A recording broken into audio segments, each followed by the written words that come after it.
ছোটবেলায় যে ছেলেটি আকাশের দিকে তাকাতে ভয় পেত এবং উচ্চতার আতঙ্কে সিঁটিয়ে থাকত, সেই মানুষটি আজ চাঁদের পথে নাসার আর্টেমিস 2 মহাকাশযানের কমান্ডার।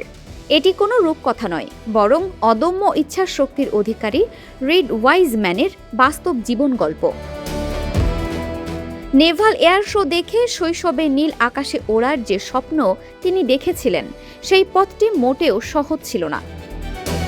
প্রথম চেষ্টায় ইউনাইটেড স্টেটস নেভাল একাডেমিতে ব্যর্থ হলেও দমে যাননি ওয়াইজম্যান। পড়ালেখার পাশাপাশি নেভাল রিজার্ভ অফিসার ট্রেনিং কর্পসে যোগ দিয়ে শুরু করেন সামরিক জীবন।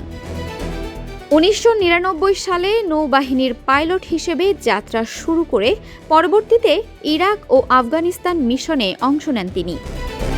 অভিজ্ঞতা সঞ্চয় করেন F-35 লাইটেনিংয়ের মতো আধুনিক যুদ্ধবিমান চালিয়ে। 2009 সালে 3500 আবেদনকারীর মধ্য থেকে নাসার মহাকাশচারী হিসেবে নির্বাচিত হন এবং 2014 সালে আন্তর্জাতিক মহাকাশ স্টেশনে টানা 165 দিন কাটান। ব্যক্তিগত জীবনেও রিড ওয়াইজম্যান একজন যোদ্ধা। 2020 সালে ক্যান্সারে স্ত্রীকে হারানোর পর 2 কন্যা সন্তানকে একাই সামলেছেন তিনি। মহাকাশ মিশনের অনিশ্চয়তা আর না ফেরার ভয় মাথায় রেখে সন্তানদের ভবিষ্যতের সব কাগজপত্র গুছিয়ে রেখেই তিনি এই ঐতিহাসিক যাত্রায় সামিল হয়েছেন। আর্টেমিস 2 মিশনটি চাঁদের চারপাশে প্রদক্ষিণ করবে, যা ভবিষ্যতে মানুষকে আবারও চাঁদে নামানো এবং একদিন মঙ্গলে পাঠানোর প্রস্তুতির একটি অবিচ্ছেদ্য অংশ।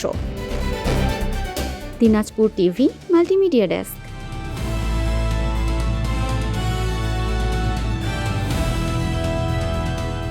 দিনাজপুর টিভি মানুষের জীবনের কথা বলে।